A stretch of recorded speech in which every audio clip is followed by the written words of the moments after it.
Hello दोस्तों, स्वागत है आपका सीटेट गुरु में।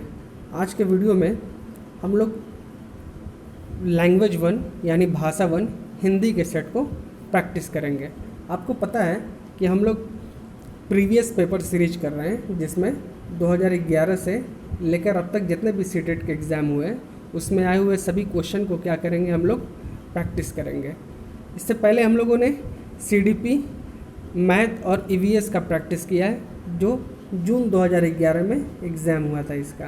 ठीक है, तो आज जो है हम लोग हिंदी यानी लैंग्वेज वन का जो क्वेश्चन आया था जून 2011 के एग्ज़ाम में, आज हम लोग उस क्वेश्चन को देखेंगे और हम लोग प्रैक्टिस करेंगे। देखेंगे कि हम लोग कितने क्वेश्चन को सॉल्व कर पा रहे हैं, जिससे आपको अंदाज़ा हो जाएगा कि जुलाई में होने वाले सीटेट के एग्ज़ाम की तैयारी कितनी आपकी अच्छी हुई है।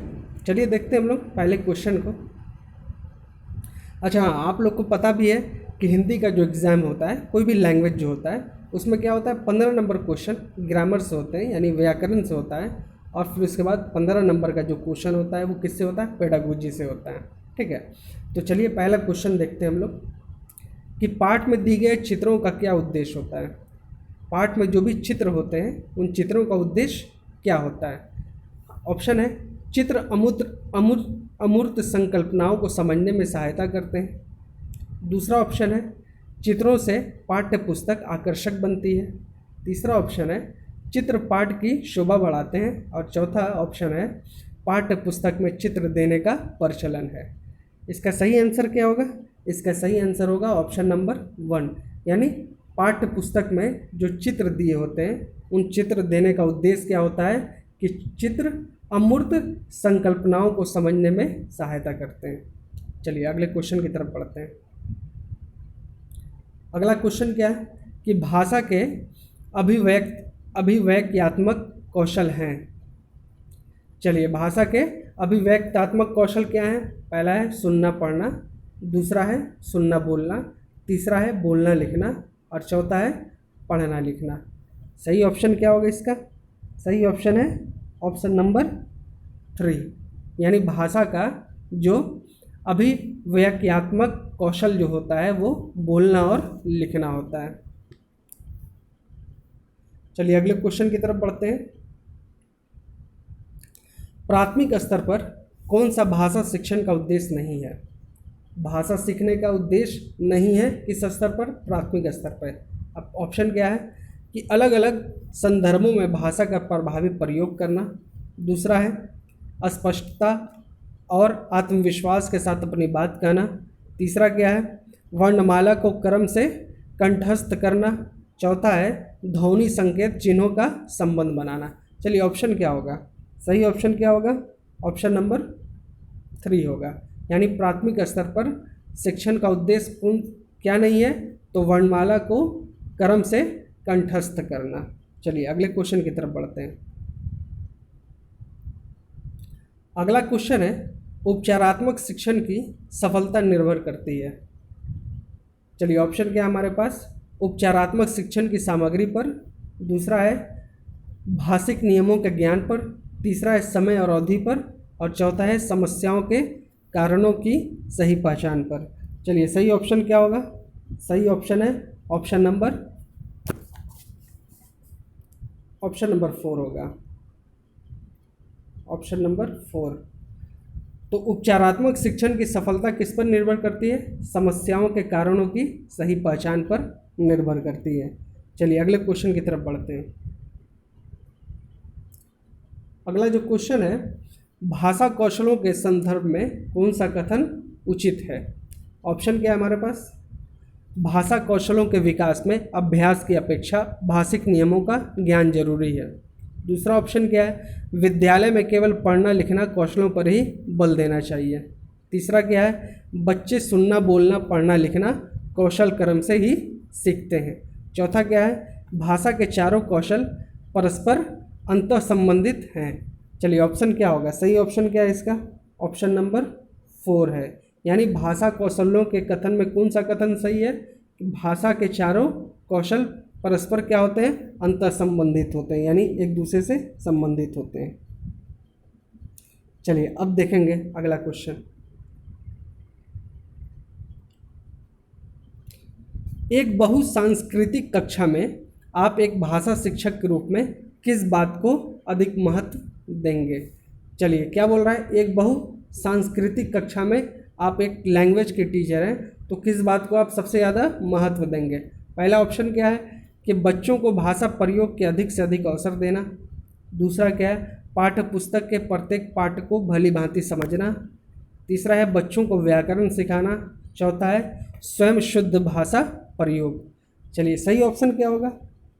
सही ऑप्शन है ऑप्शन नंबर 1, यानी एक बहुसांस्कृतिक कक्षा में आप एक भाषा के शिक्षक हैं, तो आपके लिए सबसे ज़्यादा महत्व क्या होगा कि बच्चों को भाषा प्रयोग के लिए अधिक से अधिक अवसर देना। चलिए, अगले क्वेश्चन की तरफ बढ़ते हैं। अगला क्वेश्चन है, हिंदी की कक्षा में प्रायः हिंदीतर भाषी बच्चे हिंदी सीखने में अनेक कठिनाइयों का सामना करते हैं, क्योंकि क्वेश्चन क्या पूछ रहा है, हिंदी की कक्षा में प्रायः हिंदीतर भाषी बच्चे जो होते हैं वो हिंदी सीखने में उनको बहुत सारी कठिनाइयों का सामना करना पड़ता है। कारण क्या है इसका? पहला ऑप्शन है कि प्रायः हिंदी और उनकी मातृभाषा की संरचना में अंतर होता है। चलिए, दूसरा है वे मन लगाकर हिंदी नहीं सीखते।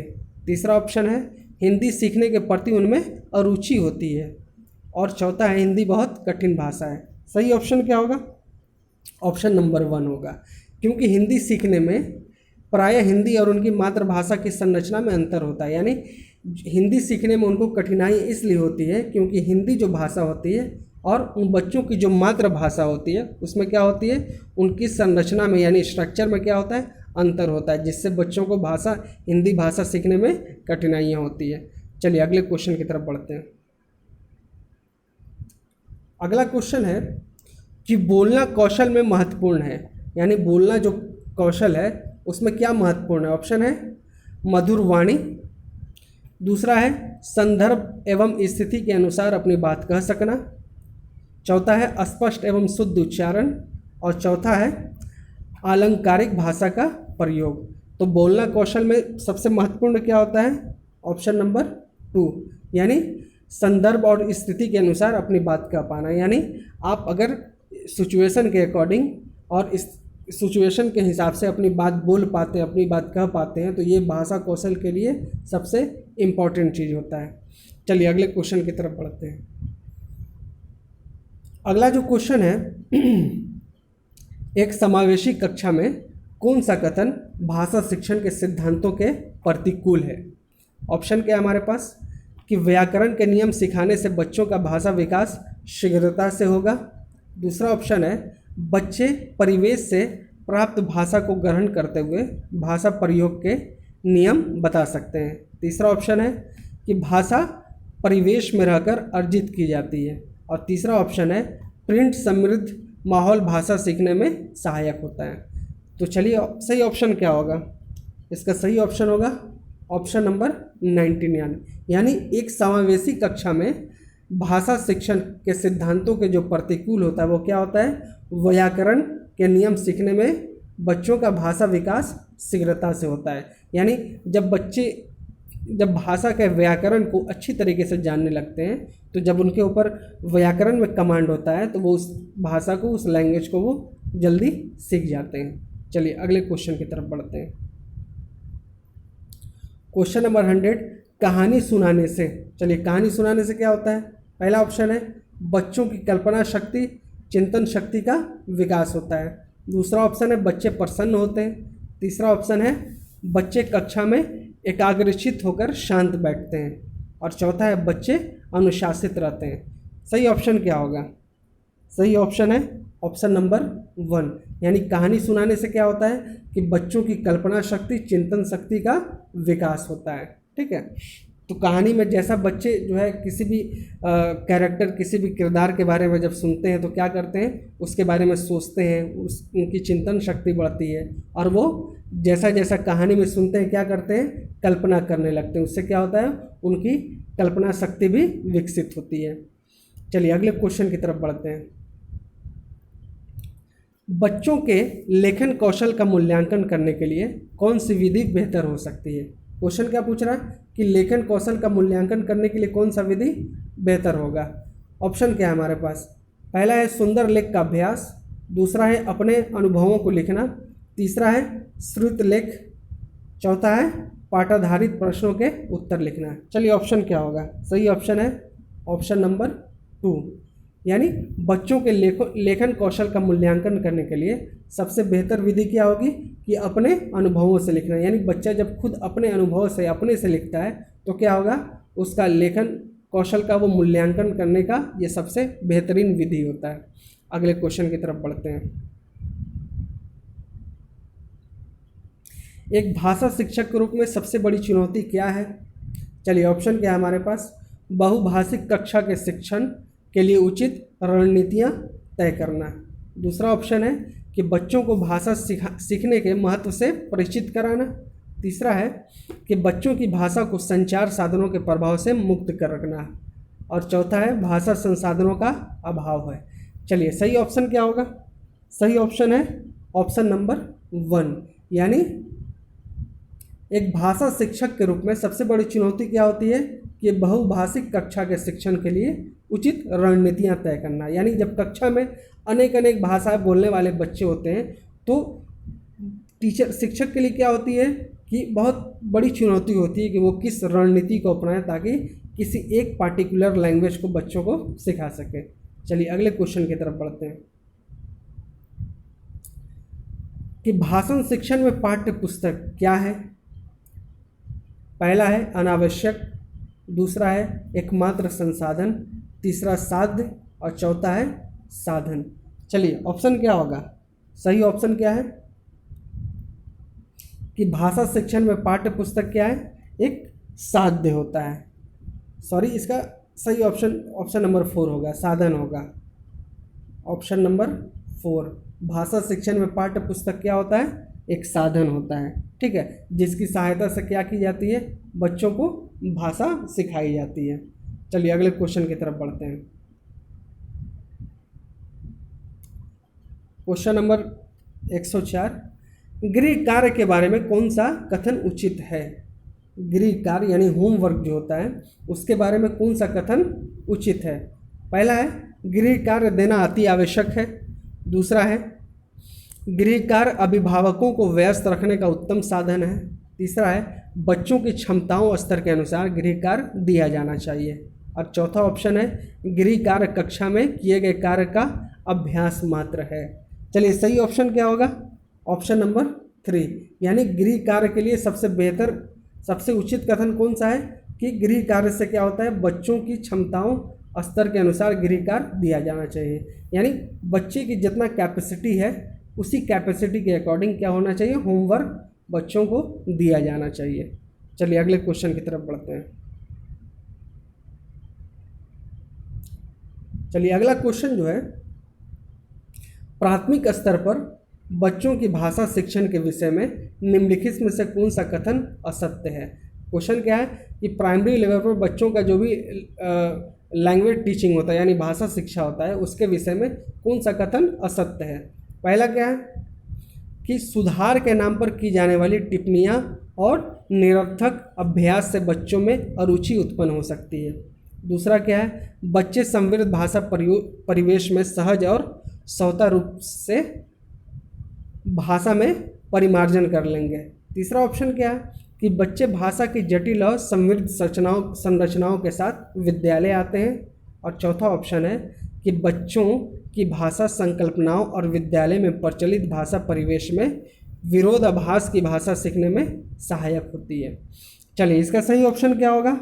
ऑप्शन नंबर 4, यानी प्राथमिक स्तर पर बच्चों की भाषा सीखने में जो कथन असत्य है वो क्या है कि बच्चों की भाषा संकल्पनाओं और विद्यालय में प्रचलित भाषा परिवेश में विरोधाभास ही भाषा सीखने में सहायक होता है। ये कथन गलत है। चलिए अगले क्वेश्चन की तरफ बढ़ते हैं। अब देखिए यहाँ पे क्या दिया हुआ है? गद्यांश दिया हुआ है, जिसको पढ़कर क्या करना है? आपको सही विकल्प चूज करना है, ठीक है। चलिए हम लोग जो है गद्यांश को पढ़ते हैं।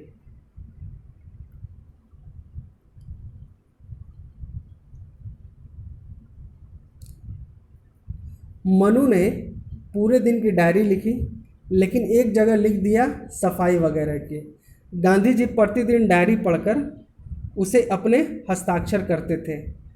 आज की डायरी पर हस्ताक्षर करते हुए गांधी जी ने लिखा कि काटने की गति का हिसाब लिखा जाए, मन में आए हुए विचार लिखे जाएं, जो जो पढ़ा हो उसकी टिप्पणी लिखी जाए, वगैरह का उपयोग नहीं होना चाहिए। डायरी में वगैरह शब्द के लिए कोई स्थान नहीं है। जिसने जो पढ़ा हो वो लिखा जाए। ऐसा करने से पढ़ा हुआ कितना पच गया है ये मालूम हो जाएगा। जो बातें हुई हों वो लिखी जाएं। मनु ने अपनी गलती का एहसास किया और डायरी विद्या की पवित्रता को समझा। गांधी जी ने मनु से कहा कि डायरी लिखना आसान काम नहीं है, ये इबादत करने जैसी विद्या है। हमें शुद्ध व सच्चे रूप से प्रत्येक छोटी बड़ी घटनाओं को निष्पक्ष रूप से लिखना चाहिए, चाहे कोई बात हमारे विरुद्ध क्यों ना जा रही हो। इससे हमें सच्चाई स्वीकार करने की शक्ति प्राप्त होगी। ठीक है, ये गांधी जी का रोचक संस्मरण है। चलिए हम लोग क्या करेंगे, ये हम लोगों ने गद्यांश पढ़ा, अभी पैसेज पढ़ लिया। अब क्या करेंगे, सही विकल्प को चुनना है। तो आप जो है वीडियो को पॉज करके पूरे डिटेल्स में यानी अच्छी तरीके से फिर से आप जो है उस पैसेज को गद्यांश को पढ़ सकते हैं। चलिए हम लोग यहाँ पे क्वेश्चन देखते हैं कि मनु ने अपनी किस गलती का एहसास हुआ। पहला ऑप्शन क्या है कि उन्होंने डायरी में वगैरह शब्द का प्रयोग किया था। दूसरा, उन्होंने गांधी जी की बात नहीं मानी थी। तीसरा ऑप्शन क्या है, मनु ने डायरी में काटने की गति का हिसाब लिखा था। और चौथा ऑप्शन क्या है, उन्होंने डायरी में सही सही बातें लिखी थी। चलिए आपको भी पता चल गया होगा सही ऑप्शन क्या है।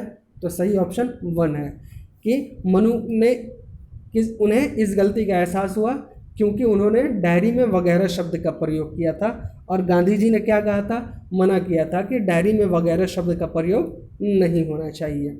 चलिए अगले क्वेश्चन की तरफ बढ़ते हैं कि गांधी जी ने वगैरह शब्द पर अपनी आपत्ति क्यों जताई। पहला ऑप्शन, वो चाहते थे कि बातों को जो का त्यों लिखा जाए। दूसरा ऑप्शन है कि वगैरह शब्द की जगह आदि शब्द का प्रयोग सही है। तीसरा ऑप्शन है गांधी जी चाहते थे कि सही भाषा का प्रयोग हो। चौथा ऑप्शन है वगैरह शब्द के कार्य और विचार की स्पष्टता नहीं है। चलिए इसका सही आंसर क्या होगा, इसका सही आंसर होगा ऑप्शन नंबर 4, यानी वगैरह शब्द पर गांधी जी ने आपत्ति जताई इसलिए थी कि वगैरह शब्द में कार्य और विचार की स्पष्टता नहीं है। ठीक है, चलिए अगला क्वेश्चन देखते हैं। अगला जो क्वेश्चन है कि गांधी जी ने डायरी लिखने को इबादत करने जैसा क्यों कहा। ऑप्शन क्या है कि दोनों में सच्चाई और ईमानदारी चाहिए। दूसरा ऑप्शन है दोनों में समय लगता है। तीसरा, दोनों कार्य हमारे कर्तव्यों में शामिल है।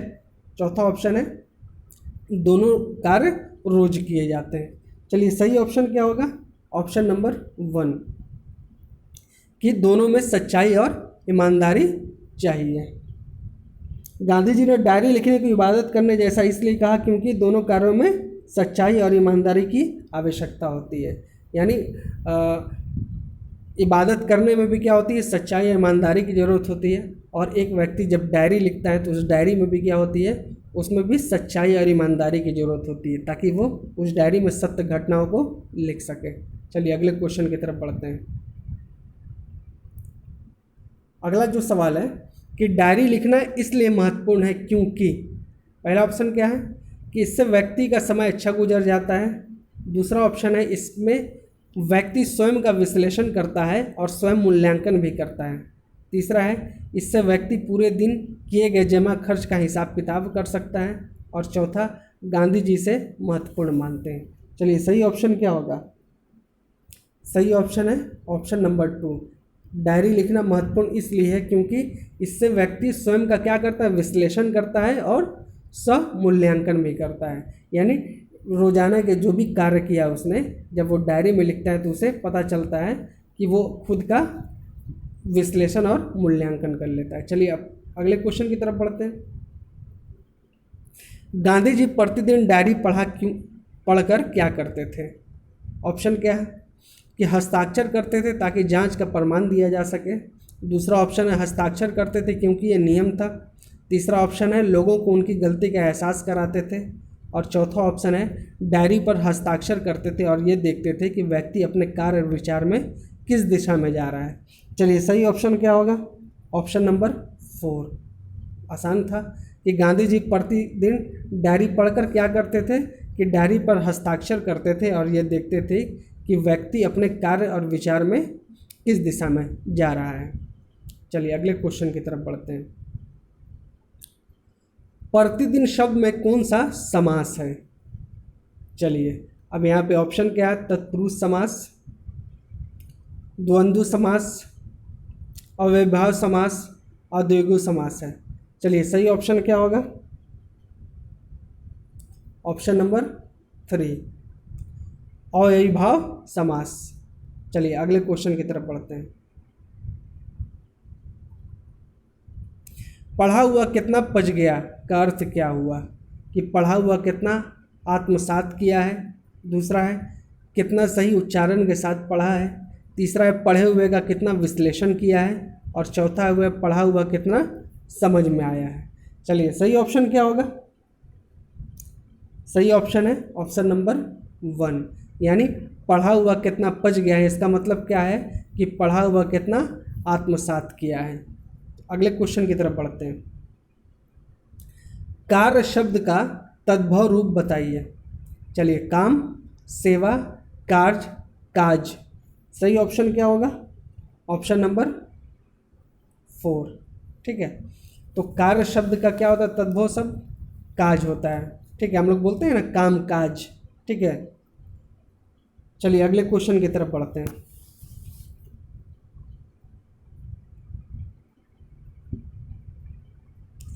चलिए अगला क्वेश्चन जो है वो है निर्देश। कविताओं की पंक्तियां पढ़कर निम्नलिखित प्रश्नों में से सबसे उचित विकल्प चुनना है आपको। चलिए यहाँ पे जो है कविता लिखी हुई है, हम लोग पढ़ लेते हैं इसको। कि अब न गहरी नींद में तुम सो सकोगे, गीत गाकर मैं जगाने आ रहा हूँ। अतल अस्ताचल तुम्हें जाने न दूंगा, अरुण उद्याचल सजाने आ रहा हूँ। कल्पना में आज तक उड़ते रहे तुम, साधना से सिहर कर मुड़ते रहे तुम। अब तुम्हें आकाश में उड़ने न दूंगा, आज धरती पर बसाने आ रहा हूँ। ये जो है किसकी कविता है? सोहनलाल द्विवेदी की। अब हमें क्या करना है कि क्वेश्चन का आंसर देना है। चलिए पहला है गहरी नींद सोने का अर्थ क्या है? पहला ऑप्शन क्या है कि चिंता युक्त होना। दूसरा है मृत्यु को प्राप्त होना। तीसरा है परिश्रमी होना। और चौथा है बेखबर होना। चलिए सही ऑप्शन क्या होगा? ऑप्शन नंबर 4, यानी गहरी नींद सोने का अर्थ क्या है यहाँ पे कविता में? बेखबर होना। चलिए अगले क्वेश्चन की तरफ बढ़ते हैं। कवि लोगों को कहीं नहीं जाने देगा। ठीक है, इसका अर्थ क्या हो गया? पतन की राह पर, पाताल में, अतल गहराई में, जहाँ सूर्य अस्त होता है। चलिए ऑप्शन क्या होगा सही इसका? ऑप्शन नंबर 1 पतन की राह पे। कवि लोगों को कहाँ नहीं जाने देगा? तो पतन की राह पर जाने नहीं देगा। ठीक है, आप जो है कविता को वीडियो पॉज करके फिर से एक बार रीड कर सकते हैं। अगला क्वेश्चन क्या है कि कवि किस तरह के व्यक्तियों को संबोधित कर रहा है। कविता में कवि किस तरह के व्यक्तियों को संबोधित कर रहा है? ऑप्शन क्या है? जो आकाश की ऊंचाइयों को छूना चाहते हैं। दूसरा है जो अत्यधिक प्रेरित हैं। तीसरा है जो बहुत परिश्रमी हैं। और चौथा है जो जीवन की कठोर वास्तविकताओं से बेखबर हैं। आपको भी पता होगा आंसर क्या होगा, बहुत ही आसान है। इसका ऑप्शन क्या है? ऑप्शन नंबर 4 है, यानी कवि अपनी कविता में उन व्यक्तियों से संबोधित हो रहा है जो जीवन की कठोर वास्तविकताओं से बेखबर है, यानी जो भी लाइफ की जो रियलिटी है वो उसको एक्सेप्ट नहीं कर रहे हैं। ठीक है, उससे अनजान है, उससे परे हैं। ठीक है, ऐसे लोगों से व्यक्ति अपने कविता में संबोधित हो रहा है। चलिए अगले क्वेश्चन की तरफ बढ़ते हैं। कवि लोगों को क्यों जगाना चाहता है? ऑप्शन क्या है? यह कवि का दायित्व है। दूसरा है ताकि लोग गीत सुन सके। तीसरा है ताकि मनुष्य में गतिशीलता आ सके। और वे प्रगति के पथ पर आगे बढ़ सकें। चौथा है सुबह हो गई है। एकदम आसान आंसर है, आपको भी पता होगा कौन सा होगा, ऑप्शन नंबर 3। यानी कवि लोगों को क्यों जगाना चाह रहा है, ताकि मनुष्यों में क्या आ सके, गतिशीलता आ सके और वे प्रगति के पथ पर यानी प्रगति के रास्ते पर आगे बढ़ सकें। चलिए अगले क्वेश्चन की तरफ बढ़ते हैं। अगला जो क्वेश्चन है, अतल अस्ताचल तुम्हें जाने न दूंगा, पंक्ति में कौन सा अलंकार है। चलिए ऑप्शन क्या है हमारे पास, अनुप्रास अलंकार, दूसरा है श्लेष अलंकार, तीसरा है उपमा अलंकार, चौथा है रूपक अलंकार। तो चलिए सही आंसर क्या होगा, ऑप्शन नंबर 1 यानी अतल अस्ताचल तुम्हें जाने न दूंगा, ये कौन सा अलंकार है, तो अनुप्रास अलंकार है। चलिए अगले क्वेश्चन की तरफ बढ़ते हैं, जो आज का आखिरी क्वेश्चन भी होगा कि कविता का उपयुक्त शीर्षक हो सकता है। चलिए क्या शीर्षक हो सकता है कविता का, जागृति, दूसरा है हर्ष, तीसरा है कोलाहल और चौथा है आकाश। चलिए सही आंसर क्या होगा, चलिए इसका सही आंसर होगा ऑप्शन नंबर 1। कविता का जो सही शीर्षक होगा वो क्या होगा, जागृति होगा। तो दोस्तों आज के वीडियो में बस इतना ही।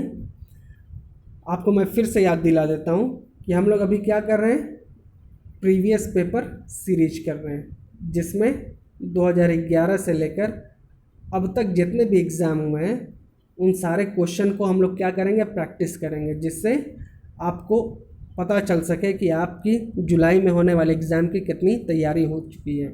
तो फ्रेंड्स जो भी न्यू व्यूवर्स हैं वो हमारे चैनल को सब्सक्राइब करके बेल आइकन प्रेस कर लेंगे, और आप भी हमारे साथ सारे क्वेश्चन को प्रैक्टिस करें और ये देखिए कि आपकी तैयारी कैसे हुई है, क्योंकि इस बार एग्ज़ाम में आपको एटलीस्ट 120 नंबर लाना है, ये टारगेट में रखकर क्या करना है, आपको तैयारी करनी है। तो दोस्तों आज के वीडियो में बस इतना ही, धन्यवाद।